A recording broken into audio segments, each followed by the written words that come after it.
Alright, y'all, this is part 3 of me breaking down my Portia TV talk show debut interview. Let's go. So as I mentioned in part 2, I was going to talk about my journey as a street performer.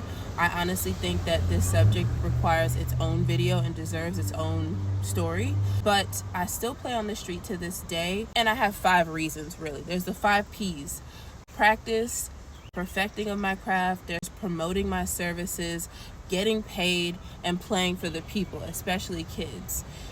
Playing on the street is not just about earning money, at least not for me anymore, but it's also about sharpening my craft, and iron sharpens iron, like becoming a better performer and being able to connect with more people. Like if I go to a restaurant, there's going to be like a core demographic most likely, but when I'm playing on the street, you never know who you're going to see in Times Square, 34th Street, Atlanta Beltline, Piedmont Park. Like there's really nothing like sharpening yourself as a performer outside. Let's talk about the little girl, 9 years old, right?